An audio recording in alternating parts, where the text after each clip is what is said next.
What's up, Riot fam? It has begun. The 2019 CrossFit Games Open has started. First workout was released tonight. I'm sure you guys saw it. I'm excited. I hope you are too. 15-minute AMRAP of 19 wall ball shots and 19 calories on the row.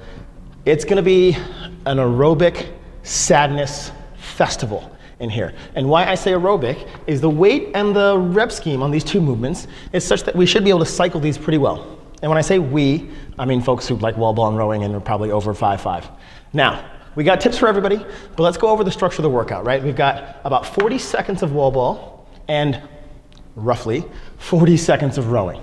Now, I know some of us have nowhere come near hitting 40 seconds for 90 calories in the row, but bear with me. And so if we look at 40 seconds here and 40 seconds here, we've got a potential to do 10 rounds on this workout. Now, the reason why we're looking at potential is because we didn't get the normal elite athlete versus elite athlete showdown that we've gotten for the last couple of years, which means we don't have that number to kind of aspire to hitting 50% of that we usually do. So we're gonna look at what is the human potential. So 40 seconds of row, 40 seconds of wall ball, times 10 puts us right around that 15-minute mark. So we could see folks doing 10 or more rounds. And so we, Riot community in general, if we're gonna call the median of that group, are shooting for somewhere in the half plus. I think would be a very realistic goal for a lot of folks. Now, if you get under that or over that, awesome. But half plus is what we're gonna build our strategy around for that middle of the road pack, and then we'll talk about how to go up from there. Now, warm up, that's what we're gonna start with. The warm up, I want a big, hot, nasty warm up. I'm talking rowing, wall ball, bear crawls, jumping rope, pass-throughs, things with bands, all the joints, all the distractions, hips, shoulders, head and knees and toes, all of it. I want you to really get in there. And when I say hot, I mean aerobically warm, right? We might be sweating a little bit. You notice I'm sweating now, just tested the workout. I want you aerobic engine on, I want anaerobic engines firing on all cylinders, and for you ready to be drawing energy from all the places that you have to give it. And while we're speaking of energy, make sure that those carb stores are topped off. This is gonna be a glycogen depleting workout, so I want you to make sure that you are well fed, well hydrated, well rested, right? That's all gonna be part of our pre-workout routine. Speaking of pre-workout routine, pre-workout. 20 to 30 minutes before the start of the workout, which depending on how long your warm-up is, might be during your warm-up phase. And I encourage you to take it with some carbs. I like straight dextrose or maltodextrin, something that's gonna be in my system quickly, but something to help with the uptake of those pre-workout micronutrients that are really beneficial for some of us during our workout. So during that warm-up, I'm looking at 5+ minutes on the row. Maybe cycling that with some wall ball, whatever you need to do to get your hips ready. Any kind of squatting or lunging or groin opening movements, ankle mobility, right? We don't wanna be shorting those reps or coming up on those toes, so let's get really well prepared for this workout. But more than the mobility piece, because your mobility is what it is at this point, I want the engine hot, hot, hot, hot. So get nice and warm. And mental prep, right? That's starting now. That's starting right, that was starting the second the workout got announced. What are you going into this? What are the expectations? All that counts towards, in my opinion, towards the warm-up. How am I preparing myself physically and mentally to approach the work that has been set? Pacing, as fast as possible for you.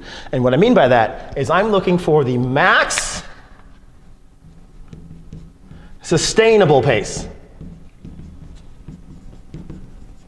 What is that thing that at minute 1, 3, 4, 7, and 11 is going to be the same?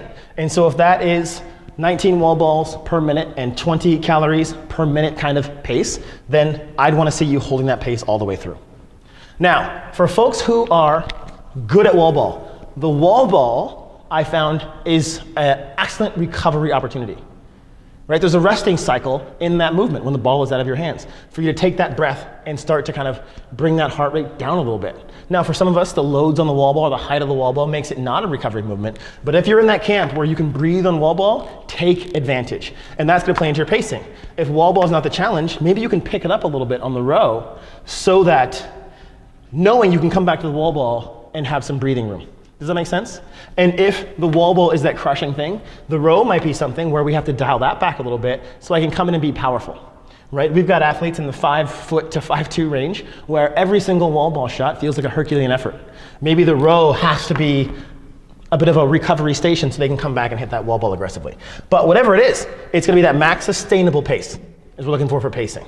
I don't want to see you come out real hot on wall ball and then just creep along on the row and vice versa. Or come out so hot on the row that you have to just stand there with your hands on your knees at some point when you come back to the wall ball. Max sustainable pace. Goal setting. We've got wall ball. Now, there's a couple groups, right? We've got our unbroken group. We've got our 10-9 kind of group. And then we've got everything else.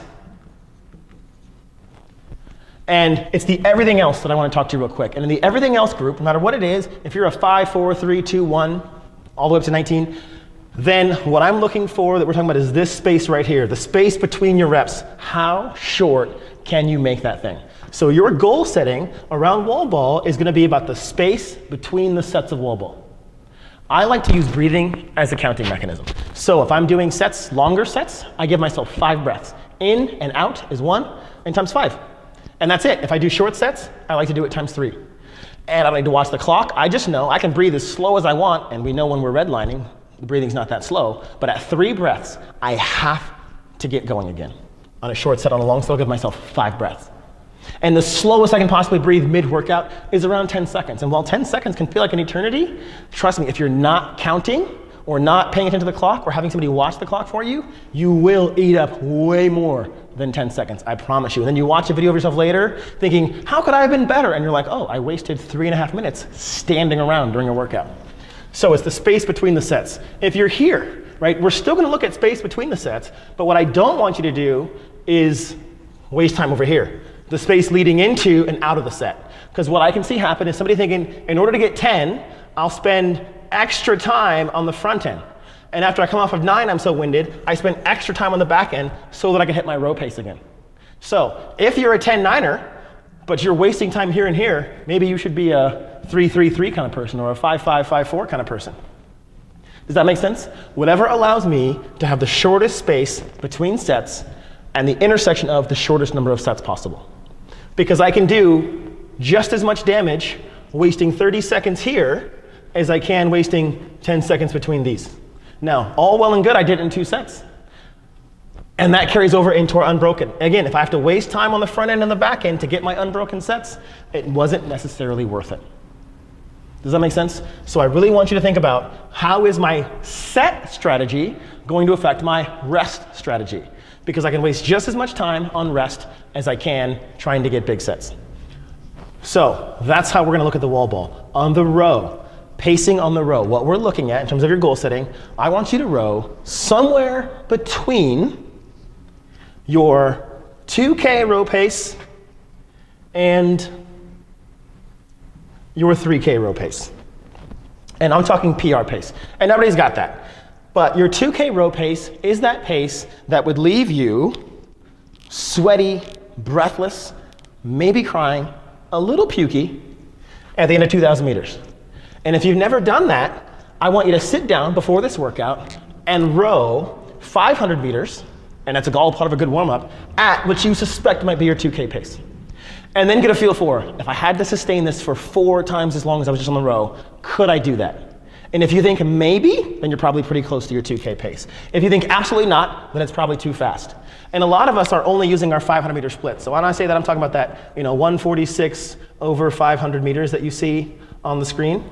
Now, what does that translate into calories? All you've got to do is pull the pace that you think you're going to row, let go of the chain, and then hit the change units button on your rowing monitor until you get to calories. And what will be on the screen, you'll have, after this, you'll have your 500 meter average screen, then you'll have your watt screen, and then you'll have your calorie screen. And that will show you 146 is somewhere around, I don't know, let's say 1320 calories per hour. And then you've got your relative number so that you can, on the calorie screen, because we won't be able to see this number 146. So now I know the calories per hour that I'm looking for on the row.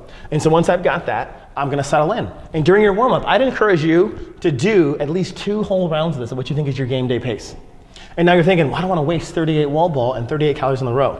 Give yourself plenty of time to recover from that, right? I'm talking about taking an hour to attack this 15-minute workout, where I'm getting nice and warm, nice and ready, getting my row pace dialed in, getting my wall ball strategy dialed in, attacking a couple of rounds, seeing if that feels like something that's gonna work for me. And here's the deal. I just hit 4 rounds of it, and it doesn't get that interesting until round 4. The difference I felt in round 4 versus round 3 was dramatically different. Through 3 rounds, I'm thinking, really, Dave? Is this all you got? And then in round 4, I said, oh, there he is. That's the man. That's the guy who makes us suffer 5 weeks out of every year and wish we never discovered CrossFit. But then, where would we be, right? Oh, this stuff is so good. I love it. So we've got a wall ball strategy that we're going to figure out. We've got a rowing strategy we're going to figure out. And then that's going to set our goals, right? Then it's math after that. And now, it's aspirational math. Let's be clear. So we find that our row is going to take us 110. And we find that our wall ball strategy of 5-5-5-4 is also going to take us 110. And so if we give ourselves a 5-second transition, we're looking at 2 minutes and 30 seconds per round, which gives us a total of 6 rounds, which puts us in that 5+ category, which is not an unreasonable goal for somebody who can keep a relatively decent pace on the row and not waste a lot of time before, after, and between their sets on wall ball. So hopefully this was helpful to you. And one more thing before we go. If you can get your hands on, so our sponsor today for this post is the Tuxedo Social Club, who makes some of the finest apparel in the East Bay. And if you can get some of their apparel, I promise it will add 10 to 15 reps to your open workout. And I'm a firm believer in this. A lot of folks don't have the stones to try this strategy. But the shorter your shorts, could you give them can they see what I'm talking about right now? So the shorter your shorts, the more confident you will feel. My eyes are up here. And the better you're gonna do on this workout. So again, thank you to our sponsor, Tuxedo Social Club. Get the shortest pair of shorts you can get your hands on. The brighter, the better as well. And let's have a lot of fun with this, guys.